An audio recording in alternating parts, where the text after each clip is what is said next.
संतोषची कविता ऐकताना नेहमीच मला कवी ग्रेस यांच्या कवितेतील काही काव्य पंक्ती नेहमी आठवतात आणि त्यामध्ये ते असं म्हणतात, गाय जशी हंबरते तशी म्हणावी गाणी, देहावरची त्वचा आंधळी झिलून घ्यावी कोणी, देहावरची त्वचा आंधळी झिलून घ्यावी कोणी. आणि आजही तोच प्रत्यय त्याची कविता ऐकताना मला आला. खरं तर हा प्रवास गेल्या 45 वर्षांचा प्रवास आहे आमच्या दोघांचा. आमचा गाव परिसर एक, बालपण ज्या परिसरात गेलं आणि ज्या परिसराला संतोषनं त्याच्या कवितेतून अजरामर केलं, त्या कवितेतल्या माणसांना अजरामर केलं, त्या परिसरातल्या ठिकाणांना त्यांनी अजरामर केलं. आणि बहादूर थापासारखा कविता संग्रह जो विद्यापीठाला अभ्यासक्रमाला लागला पहा, त्यातली हिरा आणि जाफर मिया यांची खरं तर मला फक्त अर्धीच कहाणी माहीत होती. आज पूर्ण कहाणी मी ज्या गावातला आहे त्यातलीच ती हिरा असताना सुद्धा आज मला ती पूर्ण कहाणी, आजचा कार्यक्रम जर आयोजित केला नसता तर कदाचित माहीत झाली नसती. कारण मला माझं गाव सोडून आज 25 वर्ष होऊन गेली आहे. पण अशा हिरा या महाराष्ट्रामध्ये, या भारतामध्ये खूप ठिकाणी आहेत. त्यातल्या एका हिराला संतोषनं त्याच्या कवितेतून अजरामर केलं. निमित्त कर्मज्योती या आपल्या वार्षिक नियतकालिकासाठी जे लेखन करणारी मुलं आहेत, लेखनाची आवड असणारी मुलं आहेत, त्यांच्यासाठीची एक कार्यशाळा, एक वर्कशॉप हे जरी असलं तरी मी गेल्या 3 वर्षांपासून संतोषला या ठिकाणी आणायचं, एकदा मुलांपुढे प्रेझेंट करायचं असं सारखं विचार करत होतो. आणि हे निमित्त त्यासाठी मिळालं. आणि या सभागृहामध्ये त्याचा एक भरगच्च असा कार्यक्रम व्हावा अशी माझी फार दिवसांची अपेक्षा होती. बऱ्याचदा असं म्हटलं जातं, त्यानं त्याच्या सुरुवातीच्या मनोगतात असं म्हटलं आहे की तुझे आहे तुझं पाशी परी तू जागा चुकलाशी. आपला प्रॉब्लेमच तो आहे, काखेत कळसा आणि गावाला वळसा. आणि हे खरं आहे. आपल्या माणसांचं मूल्य आपल्याला नसतं आणि आपल्याला दुसऱ्याचं मूल्य नसतं.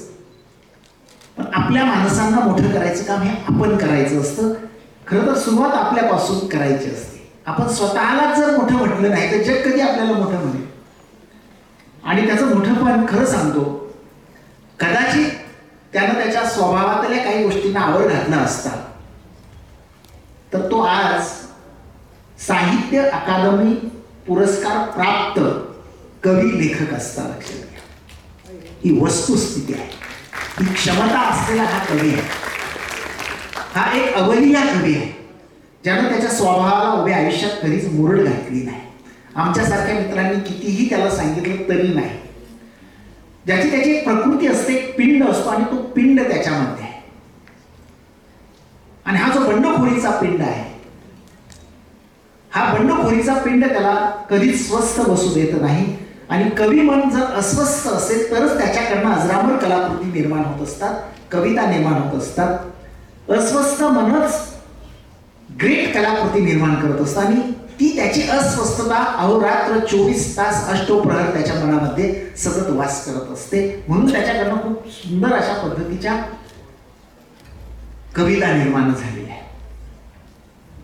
मी मुद्दाम थोडंसं या संदर्भात का बोलतोय, ज्याची त्याची एक स्वतःची प्रकृती असते, त्याची एक प्रकृती आहे. आणि कवी कलावंत होण्यासाठी जो पिंड लागतो तो त्याच्याकडे मुळात आहे. म्हणजे आज तो प्रोफेसर आहे, डॉक्टर आहे, मराठीचा विभाग प्रमुख आहे, परंतु तो माझा तसा लंगोटी याद आहे. आणि ज्या काळात मीही विद्यार्थी तसे संघर्ष करत होतो तसा त्याचाही एक संघर्ष चाललेला होता. त्याचाही पिंड कवीचा आणि माझाही त्यानं एक खंत व्यक्त केली. पहा की नगरकर सरांची पालालाच आता मुकं पडल्या ही ऐकल्यानंतर पुन्हा मला काहीच ऐकायला भेटलं नाही. ते खरं आहे, कारण मी माझ्या स्वभावाला मुरड घातली म्हणून माझ्यातला कवी मेला, आणि तू स्वभावाला मुरड घातली नाही म्हणून तुझ्यातला कवी आजही जिवंत आहे. हे खरं आहे. म्हणजे 89 सालापासूनची आमची ही एक गाठभेट, ओळख आणि त्याच्यातल्या क्षमता मला माहिती.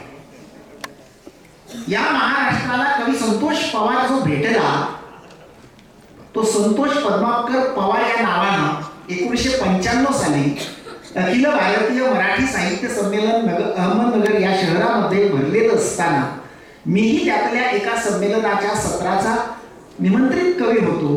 परंतु संतोषला निमंत्रण नाही आणि त्याच्यातला बंडखोर कवी जागा झाला. आणि संतोष नमन ती भित्तीपत्रक कविता नावाची जी कविता आहे, कविता मला भेटली, ही छापून घेतली. आणि ही छापून घेऊन त्यानं स्वतः एक टेम्पो रिक्षा लावली. साहित्य संमेलनाच्या भव्य अशा प्रवेशद्वाराच्या समोर त्यानं ती रिक्षा लावून भोंगा लावून ती कविता लोकांना ऐकायला भाग पाडली. आणि ऐकायला भाग पाडली नव्हे तर तिची नोंद घ्यायला लावली. असा हा संतोष संपूर्ण महाराष्ट्राला भेटला. त्याला कविता मला भेटलीच्या निमित्तानं, त्या कवितेच्या निमित्तानं आणि त्याच कवितेला कालांतरानं अभिदानंतर चळवळीची जी काही एक काव्य स्पर्धा असते, त्या काळामध्ये 25,000 रुपयाचं रोख पारितोषिक त्या कवितेला मिळालं. हे मला असं वाटतं की त्याच्या कवितेची योग्य पद्धतीनं घेतली गेलेली ती योग्य नोंद होती. आणि मग संपूर्ण महाराष्ट्राला कवी संतोष पवार भेटले. आणि त्यानंतर मग छोट्या मोठ्या अनेक संमेलनांमध्ये आम्ही भेटायचो. विद्यार्थी दशेत असताना तो लॉटरीची तिकीट विकायचा, मी पांडफे चालवायचो. नंतर तो बाहेरून परीक्षा देत होता, मी आतून कॉलेज करायचो. तो नंतर ग्रामसेवक झाला, मी प्राध्यापक झालो. पण त्याच्यातला प्रतिभाशाली कवी कधी स्वस्त बसत नव्हता. तो आम्ही असो, आमचे सर असो, याचं अनुकरण करत म्हणजे यांच्या माध्यमातून पुढं बहिस्थ परीक्षा देऊन त्यानं PG केलं, सेटनेट केलं आणि तो पुन्हा या आपल्या प्रवाहात आला, प्राध्यापक झाला. पण तो प्राध्यापक कमी आणि एक सृजनशील कवी जास्त आहे, साहित्यिक जास्त आहे. मी मुद्दाम थोडं जास्त भरभरून बोललो कारण तो बालपणापासूनचा मित्र आहे. आज ही कार्यशाळा आहे, हे निमित्त आहे असं मी म्हटलं. मागच्याही वर्षी आपण शाळा घेतली होती. कधी कधी आपण दुसऱ्यांकडनंही काही शिकायचं असतं, त्याच्यातलं काही आपण चांगलं घ्यायचं असतं आणि माणसानं नेहमी ते केलं पाहिजे. ज्या नियतकालिकाच्या निमित्तानं आपण एकत्र आलेलो आहोत, त्याच्या लेखन कार्यशाळेच्या निमित्तानं एकत्र आलेलो आहोत. संतोषचं जे शिवनेरी आहे हे दरवर्षी विद्यापीठाच्या स्पर्धेत अव्वल ठरायचं. मी म्हणायचं की संतोषचं हे शिवनेरी अव्वल का ठरतं. आणि ज्यावेळी संतोष माझ्या महाविद्यालयात मला सहकारी म्हणून आला, त्यावेळी त्याच्याकडनं मला काही टिप्स आणि काही गोष्टी अशा मिळाल्या. आणि त्यानंतर मग राधाबाई काळे महिला महाविद्यालयाचं जे माई आहे हे पुन्हा नमुन्याच्या जागेवर जायला लागलं आणि त्यावेळी शिवनेरी मागं पडलं. हे बरोबर आहे संतोष. त्यानंतर सातत्यानं सलग मग पुढची 4 वर्ष राधाबाई काळे महिला महाविद्यालयाच्या माई या नावाच्या अंकाला सातत्यानं विद्यापीठाचा अवॉर्ड मिळत गेला, पुरस्कार मिळत गेला. म्हणून मी म्हटलं की त्याच्याकडनं मला काही शिकायला मिळालं. आणि हे शिकत असताना कवी संतोष पवार हा कसा प्रगल्भ होत गेला, कसा उंचीवर गेला, तर त्याच्या मागे त्याची प्रचंड मोठी तपस्या आहे. प्रचंड मोठं वाचन आहे, प्रचंड मोठं चिंतन आहे. लक्षात घ्या, कुठलीही गोष्ट एकाएकी एका क्षणी एका रात्री घडत नसते.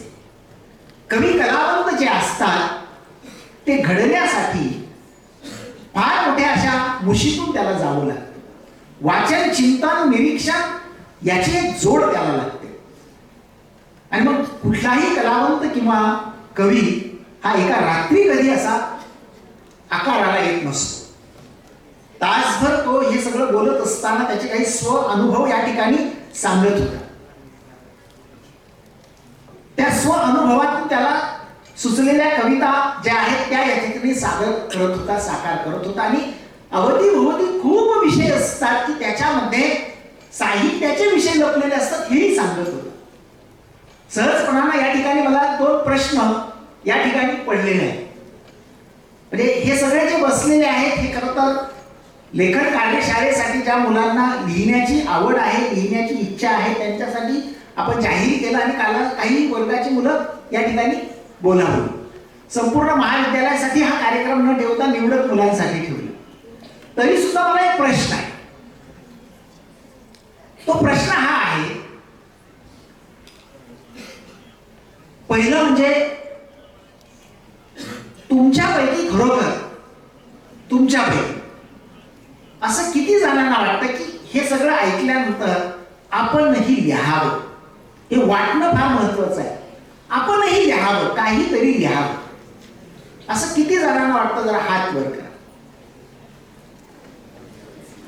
प्रांजळपणानं, प्रामाणिकपणानं आपण सुद्धा असंच काहीतरी भारी लिहावं की जे ऐकत राहावंसं वाटतं, वाचत राहावंसं वाटतं. ओके, याचा अर्थ इतर सगळे मारून मुटकून आणलेले आहे असं मी लिहितो. आता माझा दुसरा प्रश्न आहे, तो फार महत्वाचा आहे. कॅलिडोस्कोप या शब्दाचा अर्थ किती जणांना माहिती? कॅलिडोस्कोप काय असतं माहिती आहे? कॅलिडोस्कोप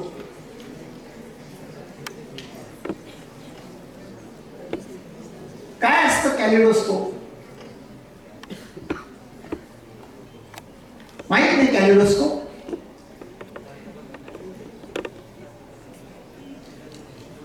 कोण हात वर करेल? घाबरू नका, जागेवर उभं राहून सांगितलं तरी चालेल, आपल्याकडे माहित आहे. कोण सांगेल कॅलिडोस्कोप?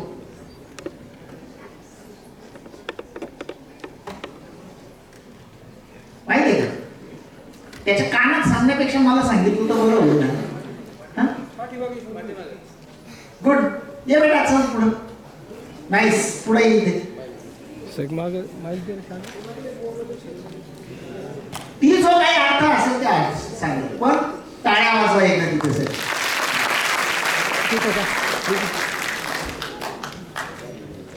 इथे माहिती दे माहिती आणि इथे बस, पुढे अर्थ सांग आणि पुढे बस.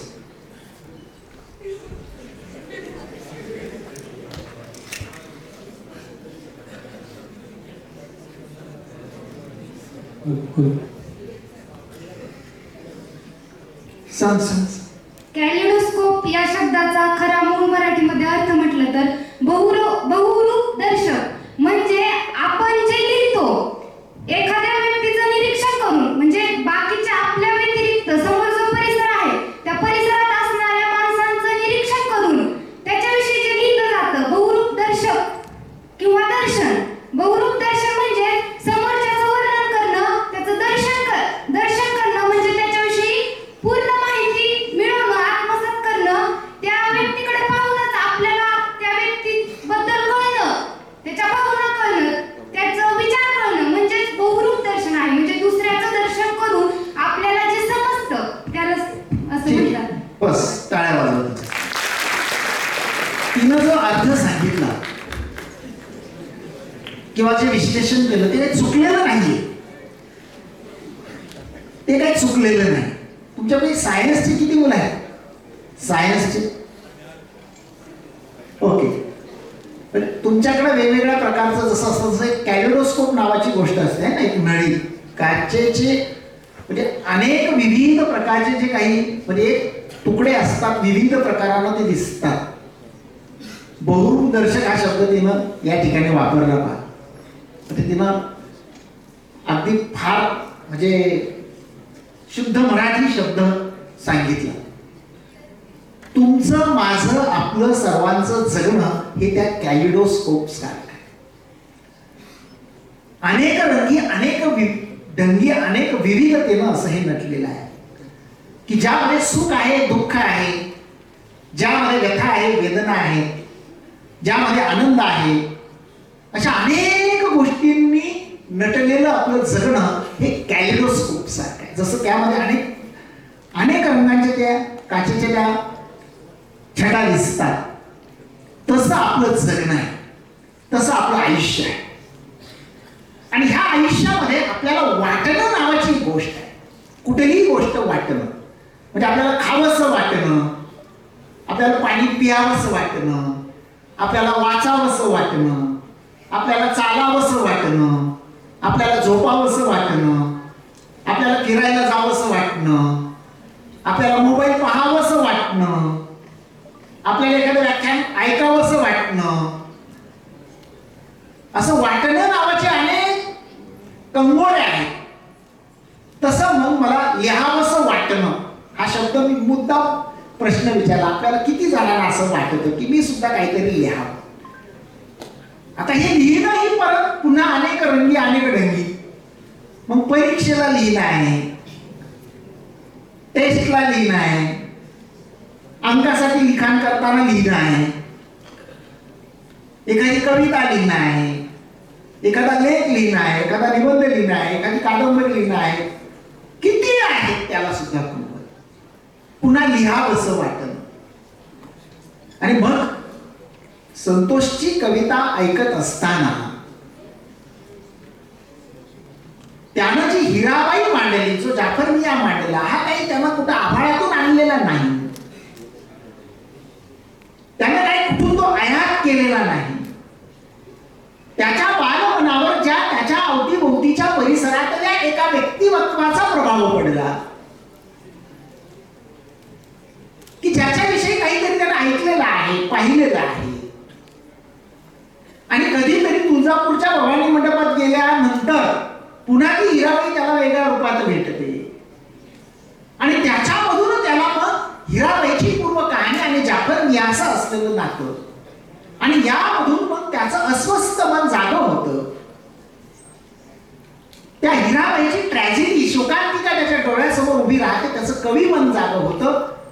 तो त्याच्यावर विचार करू लागतो, चिंतन करू लागतो आणि त्याच्यातून मग जी कविता साकार होते आणि ती कविता सोशल मीडियाच्या माध्यमातून त्या गाव परिसरात फिरते आणि ती ज्या कुटुंबातल्या जाफर मियाँशी संबंधित आहे त्याच्या घराण्यातल्या एका लहान मोहम्मद पर्यंत ती कविता पोहोचते आणि त्याला त्याचं मन खातं की अरे या हिराबाईच्या ट्रॅजेडीला आपण आणि आपलं कुटुंब कारणीभूत आहे. आणि मग तो तिथं जाऊन तिला घेऊन येतो आणि पुढे तिचं जे काही करायचं ते सगळं षोडशोपचारे करतो. मग ती पुढची कहाणी मला नंतर कळते. एक फार मोठं सामाजिक काम त्याची ही कविता करते. आजपर्यंतच्या इतिहासामध्ये साहित्यानं, मग ती कविता असेल, कथा असेल, कादंबरी असेल, नाटक असेल किंवा लेखन असेल, साहित्यानं अशाच पद्धतीनं समाजाला नेहमी काहीतरी द्यायचं काम केलेलं आहे, जागं करायचं काम केलेलं आहे, त्याला भान द्यायचं काम केलेलं आहे, कसं जगावं ते सांगितलेलं आहे. तुम्हाला मला सुद्धा तसं सांगितलेलं आहे. तुमच्या माझ्या मनावर सुद्धा आपल्या गाव परिसरातले आपल्या अवतीभोवतीचे खूप वेगवेगळे संस्कार आहेत, घटनांचे आहेत, व्यक्तींचे आहेत. जसं त्याला मिथकं सांगितलेली अशा काही दंतकथा आहेत, खूप काय आणि लिखाण करणं म्हणजे काही फार मोठी अशी दिव्य पार पाडणं गोष्ट नाही, खूप सोपी गोष्ट आहे. फक्त त्याच्याशी भिडणं आपल्याला आवश्यक आहे. ते भिडल्याशिवाय आपल्या हातून काही लिखाण होऊ शकत नाही. आणि ते भिडण्यासाठी मग निरीक्षण आहे, आपले जे अनुभव असतात, जे निरीक्षण असतं, वाचन आहे, चिंतन आहे, अशा गोष्टी त्यानं सांगितल्या. ही कार्यशाळा आहे, वर्कशॉप आहे, लक्षात घ्या. आणि मग ज्यावेळी त्याची आपण कविता वाचत होतो त्या कवितेतल्या ओळी आपल्या कानावर येत होत्या आणि आपल्या डोळ्यासमोर एक चित्र उभं राहत होतं जिवंत असं. कविता असेल, लेख असेल किंवा कुठलंही लेखन असेल, हे आगळं वेगळं काय असतं, आगळं वेगळं काय असतं, त्यात वापरल्या गेलेल्या ज्या शब्दछटा असतात त्याची जी गुंफण असते आणि भावनेवर आवरून होऊन ते शब्द आपल्या पुढे येतात. मुख्य असते ती मनात प्रज्वलित झालेली भावना, मनात जागा झालेला भाव, अनुभवाच्या आधाराने तयार झालेला भाव, निरीक्षणाच्या आधाराने तयार झालेला भाव, वाचनातून तयार झालेला भाव आणि त्या भावरूप अशा गोष्टीला आपण शब्दरूप देत असतो आणि तेच त्याच्याकडून येत होतं. आणि मग धुळवड सारखी कविता आहे. धुळवड हा एक साधा असा अगदी ग्रामीण भागामध्ये वापरला जाणारा सहजासहजीचा शब्द आहे. म्हणजे आमच्याकडे ज्या वेगवेगळ्या प्रकारच्या सण उत्सवां आम्ही साजरे करत असतो त्यातली ही धुळवड आहे. पण त्या धुळवडीच्या मागचे जे सांस्कृतिक आयाम आहेत, सामाजिक आयाम आहेत आणि त्या निमित्तानं आपल्या समोर आज भारतामध्ये सोडा आपल्या अवतीभोवती परिसरात गावात रोज न्यूजपेपर मध्ये, बर का बाळा, तुम्ही दोघं न्यूजपेपर मध्ये रोज एक तरी बातमी येते, एखादी अल्पवयीन मुलगी पळून गेल्याची, एखाद्या अल्पवयीन मुलीवर अत्याचार झाल्याची. रोज एक आज आभाळ फाटलेलं आहे. अवतीभोवती अशा पद्धतीचं काय झालेलं आहे, आभाळ फाटलेलं आहे. इतक्या भयावह या घटना घडत आहेत की आपल्या अंगावर शहारे येत आहेत आणि हे संकट आपल्या दारात, आपल्या घरात येऊन पोहोचलेलं आहे. आणि मग त्या धुळवडीमध्ये, धुळवड सारख्या कवितेमध्ये वेगळं काय मांडलं, लिहिली कधीतरी आहे. अशा काही घडणाऱ्या घटनांवर कवीचं मन अस्वस्थ होतं, विचार करतं आणि जी घालमेल होते ती घालमेल शब्दातून व्यक्त होताना मग त्याला कलात्मकतेचा साज चढतो, सौंदर्यात्मकतेचा साज चढतो. त्याच्यामध्ये एक वेगळ्या पद्धतीचं रिदम, ती कविता आहे म्हणून त्याच्यात कवी मन कसं असतं की थोडस त्याला पण ताल आहे, लय आहे, हे सगळं त्याच्या बरोबर आहे. आणि त्यानं त्याचं एक ते सांगितलं सूत्र. तर मी पुन्हा एकदा उठता उठता विचारून घेतलं की त्या कवितेत मला भावलेली ती ओढ होती की जाता जाता त्यानं बाईपणाच्या संदर्भामध्ये जी कविता सादर केली पहा. म्हणजे जसं धुळवड मध्ये आपल्याला वाटतं की धुळवड म्हणजे काय, फक्त ती रंगाची पिचकारी उडवणं वगैरे, त्या पिचकारीचा रेफरन्स देऊन जी ओढ आलेली होती त्याच्यामध्ये एक गहन असा अर्थ लपलेला. ती पिचकारी फक्त रंगाची नव्हती, लक्षात, ती त्या अत्याचाराची पिचकारी होती.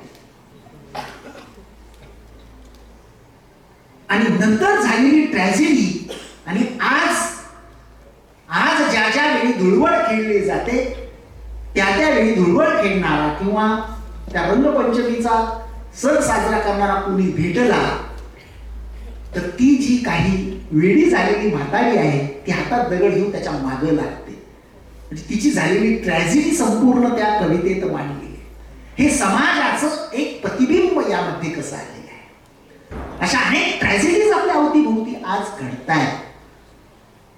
म्हणजे त्याच्या एकूण सगळ्या विश्लेषणामध्ये त्यानं हेच सांगितलेलं आहे की साहित्य कुठलंही असो, हे काही असं आयात केलं गेलेलं नसतं. आपल्या अवतीभोवती जे असतं, चाललेलं असतं, ते आपण उघड्या डोळ्यानं नीट पाहिलेलं असेल, त्याच्यावर आपण जर विचार चिंतन केलेलं असेल आणि आपल्या मनात संवेदना नावाची जर छोटीशी गोष्ट जिवंत असेल तर त्याच्यातून कला साकार होऊ शकते, कविता साकार होऊ शकते, साहित्यकृती साकार होऊ. पण त्याच्यासाठी आपलं मन देखील तितकं संवेदनशील असावं लागतं, हळवं असावं लागतं. दुसऱ्याला लागलेली ठेच पाहून आपल्या डोळ्यामध्ये अश्रूचा थेंब जेव्हा निर्माण होतो ना तेव्हा म्हणायचं आपण जिवंत आहोत.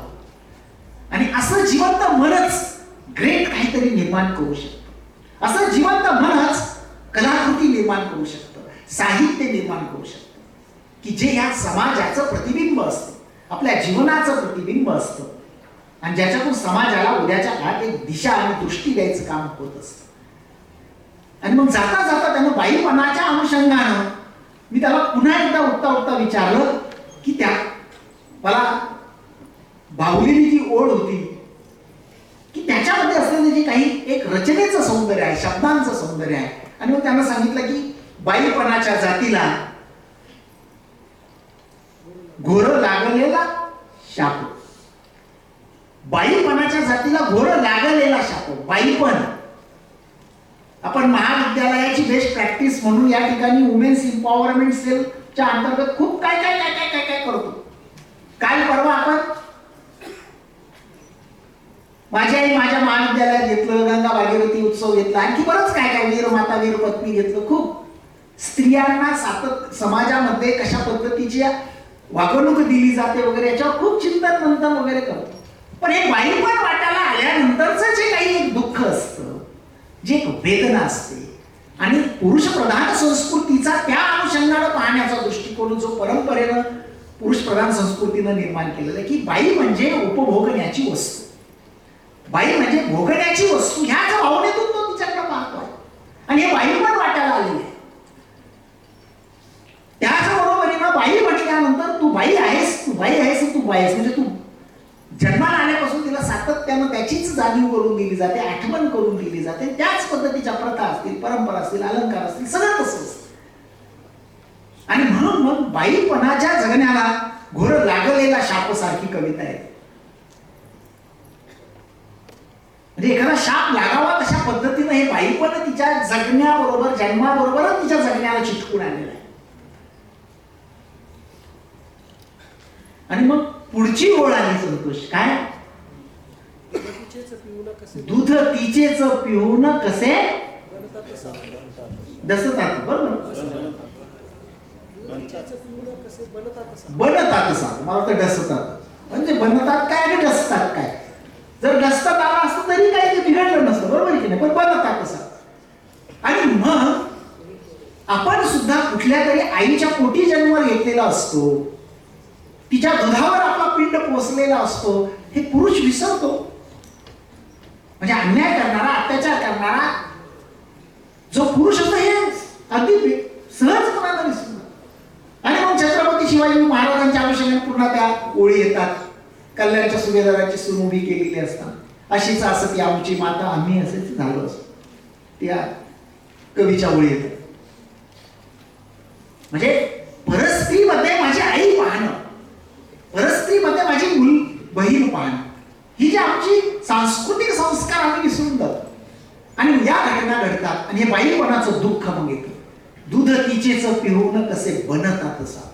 अरे काय म्हणजे इथं वापरली गेलेली प्रतिभा काय कशी आहे, साहित्यात वेगळं काय असतं, त्या शब्दांना एक अशा पद्धतीनं आणलेलं असतं की ज्यामधून त्याचे शब्द असे सोलावे असं वाटतं, त्याचे अर्थ असे उलगडून दाखवावे असं वाटतं, शब्दांना सोडून दाखवावं. म्हणून ते भावलं आपल्याला पहा, म्हणून आपण टाळ्या वाजवतो. केवळ तिच्यामध्ये गेयता आहे म्हणून टाळ्या नाही वाजवलेल्या, लय आहे म्हणून टाळ्या नाही वाजवलेल्या, त्याच्यात अर्थाची गहनता सुद्धा आहे. आणि मग शब्दांना ही अर्थाची गहनता असते.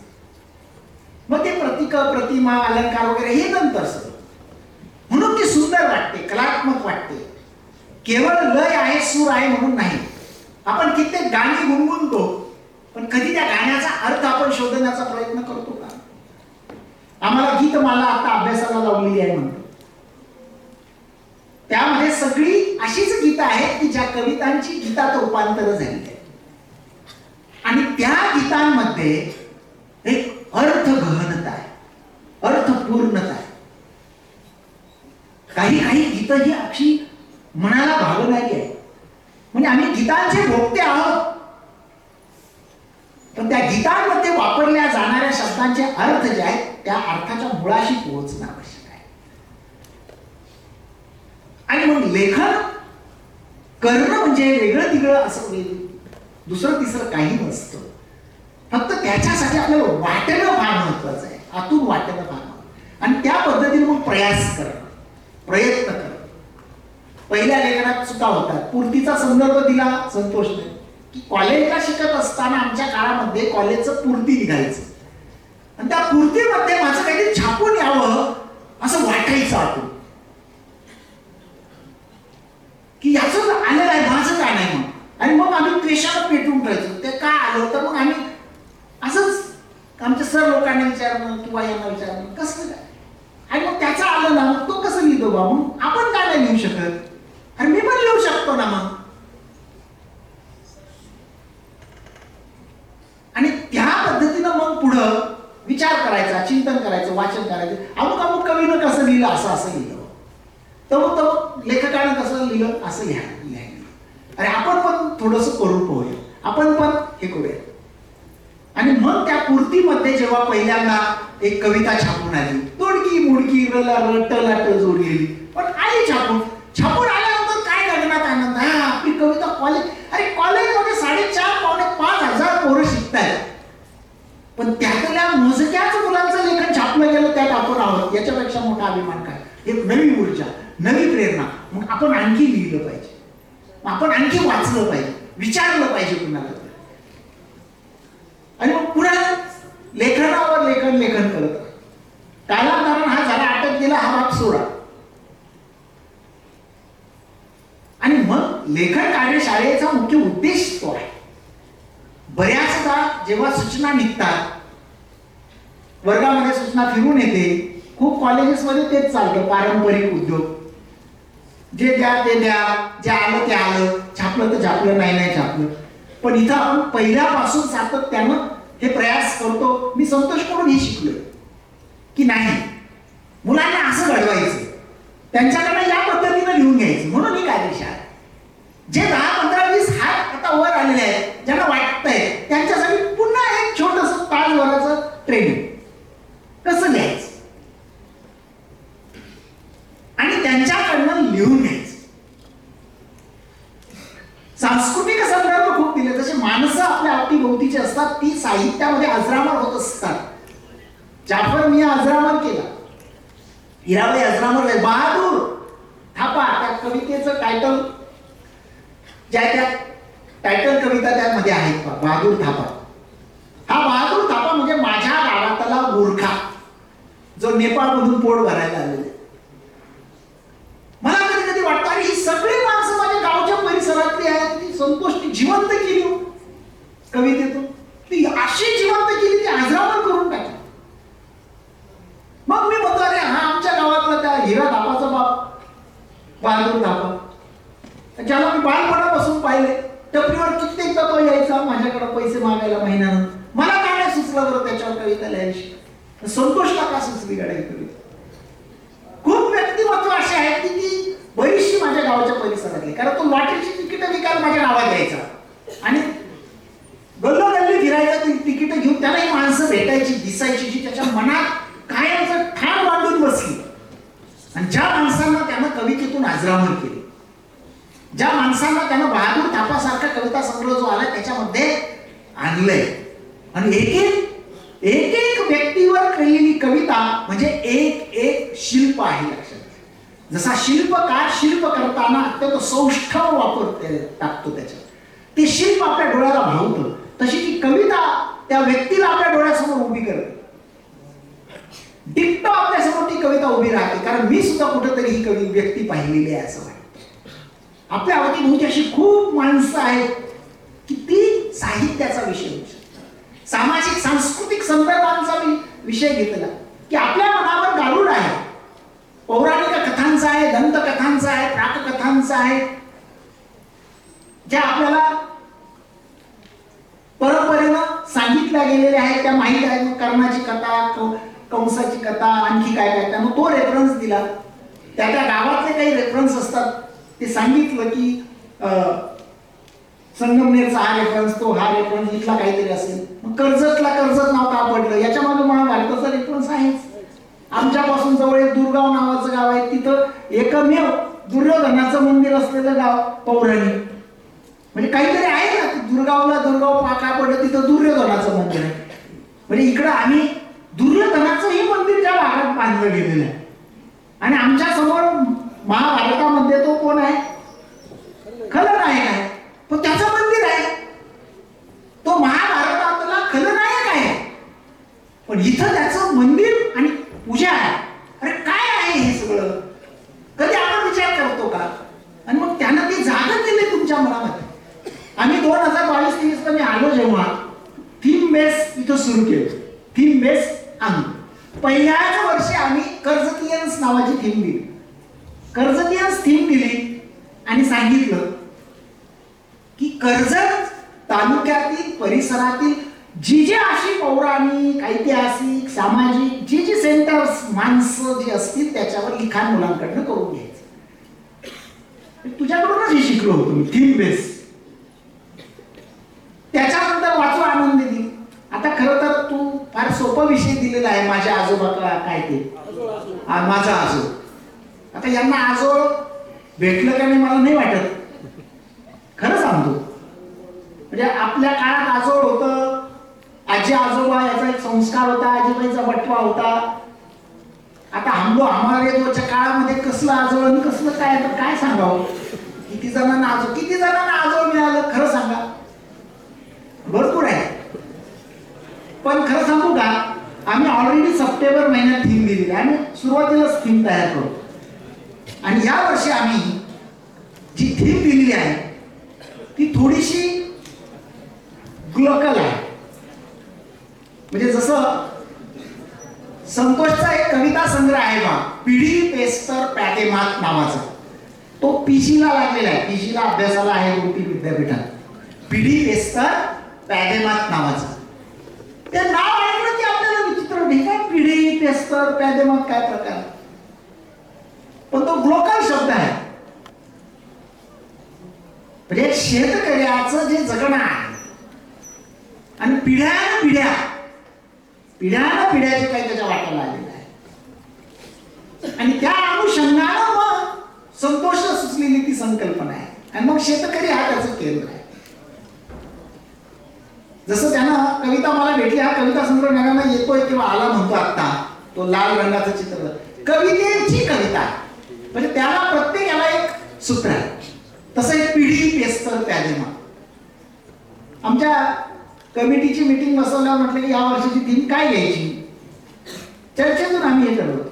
आमच्या हिप्परकर सरांना अचानक कल्पना सुद्धा म्हणजे आपण ग्लोकल घेऊया, ग्लोबल आणि लोकल याचं लोकल. म्हटलं चांगलं आहे, घ्या. पण काय त्याच्यावर घेणार काय तुम्ही, कसं करणार काय. आणि मग सगळं जगणं कसं हायब्रिड झालेलं आहे या अनुषंगाने आम्ही पाहायचं आहे. जगणं हायब्रिड झालेलं आहे, आमचं तंत्रज्ञान हायब्रिड झालेलं आहे, शिक्षण हायब्रिड झालेलं आहे, ग्लोकल आणि लोकलचं सगळं असं हे झालेलं आहे.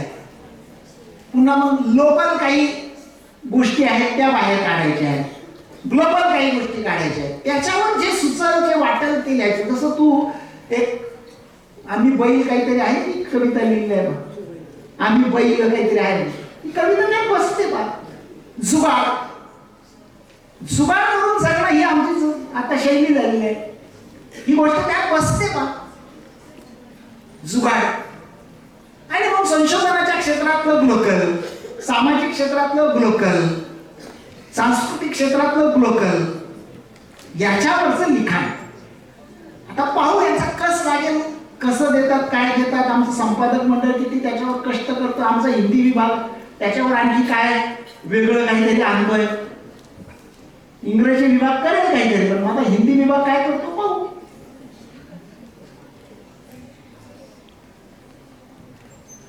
मित्र, खूप बोलण्यासारख्या गोष्टी आहेत, पण संतोषची कविता ऐकत असताना सामाजिक संदर्भ त्यामध्ये कशा पद्धतीनं प्रतिबिंबित झालेले आहेत, कवी साहित्यिकाचं मन कशा पद्धतीचं चिंतन त्यावर करत असतं. तुम्ही राहता त्या परिसराला अशा पद्धतीचे खूप रेफरन्सेस आहेत, खूप संदर्भ आहेत. फक्त कुठंतरी आपण जो मेंदू नावाचा भाग आपल्याला दिलेला आहे तो जागा ठेवला पाहिजे. मन नावाची गोष्ट आहे ती जागी ठेवली पाहिजे. आणि त्या दृष्टीनं विचार चिंतन केलं तर निश्चित तुम्हाला काहीतरी सुचेल. मी जाता जाता दोन गोष्टी या ठिकाणी नोंद करणार आहे आणि थांबणार आहे की साहित्यातून आपण दुसरं तिसरं काहीच करत नसतो. Literature is the criticism of life असं एक प्रख्यात संशोधक म्हणतो, समीक्षक म्हणतो. साहित्य म्हणजे कथा असो, कविता असो, कादंबरी असो, हे दुसरं तिसरं काहीच नसतं. आपणच आपल्या जीवनावर केलेलं ते भाष्य असतं. तुम्ही त्याच्यावर ते भाष्य केलेलं असतं. तुम्हाला जे भावलंय ते तुम्ही शब्दातून मांडलेलं असतं, क्रिटिसाइज केलेलं असतं. आणि मला ज्यावेळी संतोषची कविता मी ऐकत होतो त्यावेळी मला तो रेफरन्स आठवला माझ्या आईचा. तो या ठिकाणी मी पहिल्यांदा घेणार आहे.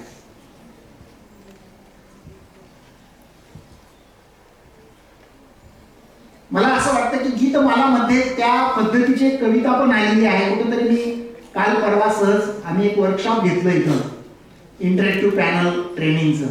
त्यावेळी एक गीतमालेतली एक कविता समोर टाकली आणि त्यावेळी एक रेफरन्स आला होता. त्यात मला एक ओळ त्या आईच्या रेफरन्स मधली मला सापडली. आता मला आठवत नाही की मी म्हणून म्हटलं संग्रह नाही आता पुढं, पण आहे तो रेफरन्स कोणत्या तरी एका कवितेत आहे, एका ओळीचा आहे. माझी आई लहान असताना पहाटे उठून जात्यावर दळायला बसायची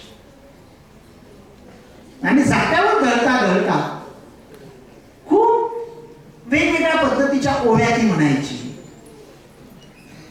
वेगवेगळ्या पद्धतीच्या ओव्या तिच्या मुखोद्गत अशा होत्या आणि त्या ओव्यांचा संदर्भ कुठेतरी पौराणिक कथांशी असायचा, कौटुंबिक कथांशी असायचा. मला असं वाटायचं की आई शिकलेली नाही पण तिला एवढं कसं पाठ आहे. जागच खरं तर तिच्या ओळीनं यायची. हे संस्कार कुठेतरी रुंजी घालत असतात लक्षात. आणि त्यानं ते जे काही सांगितलं 2-3-1चं जे काही आपल्याला तंत्र सांगितलं, रचनेचं तंत्र सांगितलं, संतोषनी आता रचनेचं एक तंत्र सांगितलं की काय नसतं, फक्त शब्द त्यात गुंफून टाकायचे, ते होऊन जातं बरोबर. बरोबर ना? ते आपण कधीतरी कुठेतरी ऐकलेलं असतं, मग त्यानं कधीतरी ते भजन ऐकलेलं असतं. त्या भजनाच्या ओळी मनात रुंजी घालत असतात. मग त्याच्यावर गुणगुणत गुणगुणत काही ओळी येतात आणि त्याच्यातून एखादी कविता होते. आणि मग तसंच ह्या ज्या काही ग्रामीण भागातल्या स्त्रिया असतात, ग्रामीण भागातल्या ज्या काही महिला असतात, बाई पण ज्यांच्या वाट्याला आलेल्या आहेत, त्या प्राचीन काळामध्ये तर गिरण्या नसताना जात्याशी बोलायची. आणि मग मुका जातं गाणी गातं असं आमचे विनायक मंगासर नेहमी म्हणायचे. त्यांनी त्या कवितेला एक टायटल दिलं त्यांच्या पुस्तकात. त्या मुक्या जात्याशी त्या बोलायच्या, आपल्या भावना त्याच्याशी शेअर करायच्या. मग ते माहेरचं दुःख असेल, सांस्कृतिक रेफरन्सेस असेल. आणि मग माझी आई नेहमी एक ओवी तिच्या ओठी असायची. त्याचा मी ज्यावेळी मराठीचा शिक्षक झालो तेव्हा मी विचार करायला लागलो की काय याचा अर्थ नेमका होतो. आई असंच का म्हटलेली आहे. आणि त्याचे रेफरन्सेस मला इथल्या सामाजिक आणि कौटुंबिक परिस्थितीत सापडले. दुधा मृगा आधी पाळणा हलतो बहिणीचा, मृगाधी पाऊस पडतो रोहिणीचा, मृगाधी पाऊस पडतो रोहिणीचा, भावाधी पाळणा हलतो बहिणीचा, भावाधी पाळणा हलतो बहिणीचा. साधा आहे, किती ओळी आहेत या, पण त्या आईच्या ओळी गायलेल्या जात्यावर असतानाच्या मी आजही विसरलेलो नाही. आणि मग आई असं का म्हणायची. आणि सगळं आपल्या तुमच्या अवतीभोवतीचं हे सगळं आहे. जे काही निसर्ग चक्र आहे त्या निसर्ग चक्रामध्ये ऋतू असतात. आणि आपल्याकडे शेतकऱ्यांमध्ये असं म्हटलं जातं की मृग नक्षत्राने काय होतं, पावसाळा सुरू. परंतु मृगाच्या अगोदर एक नक्षत्र असतं. तुम्ही शेतकऱ्यांची पोरं आहात सगळे, बरोबर. कुठलं असतं, मृगाच्या अगोदर एक पाऊस पडतो. तो कुठल्या नक्षत्राचा असतो, रोहिणीचा, बरोबर. रोहिणी, आता ते पण विसरलात का तुम्ही? रोहिणीचा पाऊस असतो. ऍक्च्युली मृग नक्षत्राला पावसाळा सुरू होत नाही, त्याच्या अगोदर कुठला पाऊस पडतो? हे शेतकऱ्याचं निसर्ग चक्र आणि आपलं ऋतुमान. आणि मृगा आधी पाऊस पडतो रोहिणीचा, साधी ओळ आहे. पण पुढची ओळ आहे, भावा आधी पाळणा हलतो बहिणीचा. एक कुठल्याही शाळेत न गेलेली, कुठलंही व्याकरण माहीत नसलेली, एक अडाणी स्त्री जात्यावर दळता दळता ज्यावेळी अशा पद्धतीची ओवी म्हणते, त्याची परंपरेनं ती कदाचित तिला मुखोद्गत असेल किंवा आणखी तिच्या मनात निर्माण झालेल्या भावना असतात. तेव्हा काय असं काय कविता कशी लिहावी, लेखन कार्यशाळा घ्यावी, असं काही काय त्यावेळेस होतं का? जे आहे ते चिंतन मंथनातून यायचं. आणि मग तुम्ही आम्ही जगत असलेला निसर्ग, त्या निसर्गातलं चित्र, त्याचं सामाजिक जीवनाशी असलेलं नातं, त्याच्यावर झालेलं चिंतन आणि त्यातून निर्माण केलेला हा भाव.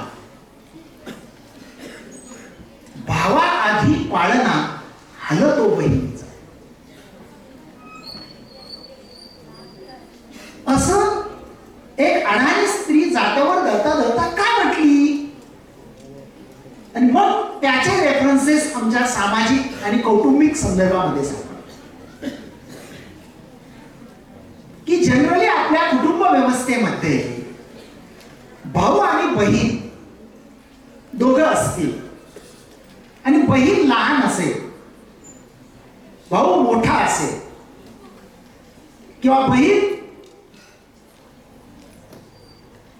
वयात आल्यानंतर किंवा घरामध्ये जनरली चर्चा अशी होते की मोठा भाऊ आता लग्नाच्या वयाचा झाला आणि मग कोणी पाहुण्यानं विचारलं की पोराचं करायचं तर आधी काय म्हणतात? काय म्हणतात? म्हणजे बहिणीचं झाल्याशिवाय नाही बा, किंवा पोरीचं झाल्याशिवाय, जनरली असं होतं. आणि मग ती बहीण लहान असली तरी तिचं लग्न मात्र आधी केलं जातं आणि नंतर भावाचं असतं. हे जनरली पर्यायानं निसर्ग चक्राच्या या सर्कलनुसार सगळ्या बहिणीचं लग्न आधी झालं की पर्यायानं पाळणा कुणाचा आधी घरात घालणार? बहिणीच्याच. इतकं साधं सोपं हे सूत्र आहे. कुटुंब व्यवस्थेशी त्याचा संबंध आहे आणि त्याचा संबंध कशाशी जोडलाय? निसर्ग. मृगा आधी पाऊस पडतो रोहिणीचा आणि खाली भावा आधी पाळणा हलतो बहिणीचा. ही कुठल्या व्याकरणाच्या शाळेत थोडी शिकवलं. आणि मग मृगा आधी, इथं भावा आधी, रोहिणीचा बहिणीचा, पुन्हा पुल्लिंग आणि स्त्रीलिंग हे जोडलं जातं बरोबर, कुठल्याही व्याकरणाच्या शाळेत न जाता. आणि मग हे कौशल्य त्या अडाणी स्त्रीनं कुठून आत्मसात केलं? कुठून केलं? तिला काय कोणी शिकवलं का? लेखनाची कार्यशाळा घेतली का? नाही. मग ह्या सगळ्याच्या मागे आहे चिंतन. आणि म्हणून सांगतो, तुम्ही तुमच्या अवतीभोवती जे चाललेलं आहे, तुमच्या अवतीभोवती जे घडत आहे, जी माणसं तुमच्या अवतीभोवती वावरत आहेत, त्याचं चिंतन करा, त्याचं ऑब्झर्वेशन करा, निरीक्षण करा. वाचनातूनच देखील समजून घ्या समाज काय असतो, संस्कृती काय असते. आणि त्यानंतर जर आपल्याला लिहावंसं वाटलं, बरं का, तुलाच लिहावंसं वाटलं तर आता तर लेखनी आहे. तुम्ही लिहावंच असा हट्ट नाहीये, आग्रह नाहीये, पण खरंच लिहिण्याची उर्मी निर्माण झाली तर या गोष्टी कराव्यात. संतोष कसं रेफरन्स दिला म्हणून मी शेवटी जाता जाता ती कविता या ठिकाणी सादर करणार आणि थांबणार. खरं तर मी एम.फिल झाल्यानंतर कविता लिहायचं बंद केलं संतोष. म्हणजे माझ्याकडे कविता लिहिण्याचा झरा आटला म्हणून किंवा त्याच्यानंतर मी त्याच्यावर कधी विचार केलाच नाही. पण तुमच्यासारखा विद्यार्थी असताना थोडासा छंद हा होता की हा लिहितो ना, मग मी का नाही लिहू शकत. तो जर वक्तृत्वात भाग घेतो तर मी काय घेऊ शकत नाही असं वाटायचं. आणि मग आपण पण हे करावं असं वाटायचं. आणि त्या पार्श्वभूमीवर मी टपरी चालवायचो, तो तिकीट विकायचा. आणि ज्या टपरीत मी बसायचो त्याच्या समोर घिसाडी लोकांची पालं पडलेली होती. म्हणजे ती आहेत, आजही घिसाडी लोक तिथं राहतात. 6-7 घिसाडी लोक राहतात. 18 दारिद्र्य असलेली ही माणसं, स्वतःला कुठलाही आधार नसलेली ही माणसं, छत नसलेली ही माणसं, पालामध्ये राहणारी ही माणसं, शिवाय समाजापासून अशी दूर फेकलेली ही माणसं, शेतकऱ्यांच्या म्हणजे कुऱ्हाडी कोयते याला धार लावणं, तयार करून देणं हे काम करणारी ही कष्टाळू माणसं, आणि स्वतःचा कुठलाही थारा नसलेली ही माणसं, ठिकाणा नसलेली ही माणसं. आणि त्या आमच्या टपरीसमोर 5-7 पालं नेहमी पडलेली असायची. तुमच्यासारखा विद्यार्थी असताना थोडासा असंच वाचनाचा, लिखाणाचा छंद लागलेला होता. पावसाळ्याचे दिवस आहेत, संध्याकाळची वेळ आहे, धोधो धोधो पाऊस पडतोय आणि समोरच्या त्या पालामध्ये रस्त्यावरचं पाणी लोंढेच्या लोंढे असे जात आहे. त्यांची धांदल उडालेली आहे. ते पाणी कितीही थोपवण्याचा प्रयत्न केला तरी थोपवता येत नाहीये. त्या एका पालातली एक बाई, एक छोटं बाळ आहे झोळीत टाकलेलं, आणि त्या बाजावरती बसली आहे. कारण पाणी थोपवण्याचा खूप प्रयत्न केला पण पाणी थोपवलं जात नाही. तिचा नवरा घरात नाही आणि ते त्या पालावर बसलेली आहे कुडकुडत. हे दृश्य माझ्या डोळ्यासमोरचं आणि त्या दृश्याची माझी तंद्री लागलेली. सगळं त्या लोकांचं दुःख, दैन्य, दारिद्र्य, अशा पद्धतीनं किती लोक या देशामध्ये, या समाजामध्ये जगतायत याच्याविषयी मेंदूमध्ये विचार सुरू झाले. आणि सहजपणानं त्याच्यासारखाच मग मी गुणगुणायला लागलो. पावसाच्या त्या धारांच्या बरोबरीनं गुणगुणायला लागलो. दुसऱ्या दिवशी सकाळी मी पुन्हा टपरी उघडायला आलो तर तिथं गर्दी खूप. त्या कवितेतल्या 4 ओळी सगळ्यात शेवटी मला सुचल्या, म्हणून त्याचं कारण तिथं आहे. तिथं गर्दी खूप आहे आणि कळलं की त्या बाईचा जो नवरा काल कोळसे गोळा करायला कुठंतरी वाडी वस्तीवर गेलेला होता, पुरे वस्ती वगैरे तिकडं. येताना प्रचंड पाऊस सुरू झाला म्हणून एका चिंचाच्या झाडाखाली थांबला. त्याच्यावर वीज कोसळली आणि त्याच्यामध्ये तो माणूस गेला. आणि तो तिथं ते सगळा आरडाओरड रडारड चाललेली होती. त्याच्यावर मग शेवटच्या 4 ओळी. मी मुद्दाम हे सगळं का सांगितलं, त्या कवितेतले हे सगळे रेफरन्सेस आहेत. त्याचा इथल्या अशा पद्धतीनं फाटकं जीवन जगणाऱ्या लोकांच्या जगण्याशी. आणि तीच कविता नेमकी संतोषच्या लक्षात राहिली, कारण माझ्यातला कवी त्यानंतर हळूहळू निस्तेज होत गेलं. आणि त्या कवितेला मी उसव नावाचं शीर्षक दिलं. उसव म्हणजे आपला कपडा उसवतो त्याला आपण शिवतो, पण आयुष्य जर उसवलं तर त्याला शिवायचं कोणत्या टाक्याने हा प्रश्न आहे. आणि ह्या माणसांचं आयुष्यच उसवल्यासारखं आहे. दैन्यामध्ये, दारिद्र्यामध्ये आणि अस्पृश्यतेमध्ये जगणारी ही माणसं आहे. मी मुद्दाम थोडी पार्श्वभूमी सांगितली. आणि मग ते मी चिंतन करता करता करता करता मला ती कविता सुचली की पालालाच आता भोकं पडल्या, पालालाच आता भोकं पडल्या, अब्रूच झालंय लत्तर, लावायचं कुठं कुठं आभाळच फाटलंय ठिगळ, लावायचं कुठं कुठं आभाळच फाटलंय ठिगळ. पालालाच आता भोकं पडल्या, अब्रूच झालंय लत्तर, लावायचं कुठं कुठं आभाळच फाटलंय ठिगळ. आडोसा पडोसा, आडोसा पडोसा झालाय नकोसा उघड्यावरचं जिनं, आडोसा पडोसा झालाय नकोसा उघड्यावरचं जिनं, जगणं मरणं आणि भोगणं तुम्हाला नवं आम्हाला जुनं, जगणं मरणं आणि भोगणं तुम्हाला नवं आम्हाला जुनं. पावसाची सर, पावसाची सर झालाय कहर पालात शिरतंय पाणी, पावसाची सर झालाय कहर पालात शिरतंय पाणी, पाहून नाही ना पालाच्या त्या हो डोळ्यातून गळतंय पाणी, पाहून नाही ना पालाच्या त्या हो डोळ्यातून गळतंय पाणी. थेंबाचे पाणी, थेंबाचे पाणी, पाण्याचे डोळे बुबळांना टोचा आणायच्या, थेंबाचे पाणी पाण्याचे डोळे मुलांना टोचा आणायच्या, घोटभर पाण्यासाठी घागरी व किती फोडायच्या, घोटभर पाण्यासाठी घागरी व किती फोडायच्या. शिवून पडलाय पान, शिवून पडलाय पान तर उसवली खायची भुई, मालका बिगर पालाला त्या हो शोभाच यायची नाही, मालका बिगर पालाला त्या हो शोभाच यायची नाही, मालका बिगर पालाला त्या हो शोभाच यायची नाही. अशा पद्धतीची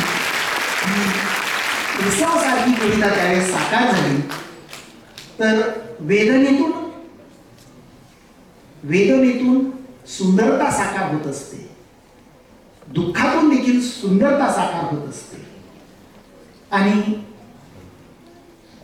संतोषच्या एकूण सगळ्या कविता या वेदनेची कहाणी सांगणाऱ्या आहेत, समाजाचं दुःख वेशीवर टांगणाऱ्या आहेत, त्याच्यावर भाष्य करणाऱ्या आहेत. आपण देखील आपल्या अवतीभोवतीच्या अशा अनेक गोष्टी असतात, त्याच्यावर काहीतरी निश्चित लिहू शकतो. पण त्याच्यासाठी आधी इथं कुठेतरी आग लागली पाहिजे, वाटलं पाहिजे, त्याच्यावर चिंतन मनन केलं पाहिजे. आणि मग त्याच्यावर जे भाष्य तुम्ही कराल ते कवितेतून येऊ शकतं, लेखातून येऊ शकतं, कथेतून येऊ शकतं, आणखी नाट्य रूपानं येऊ शकतं. ज्याच्यामध्ये ज्या पद्धतीची आवड आहे त्या पद्धतीचं लिखाण येऊ शकतं.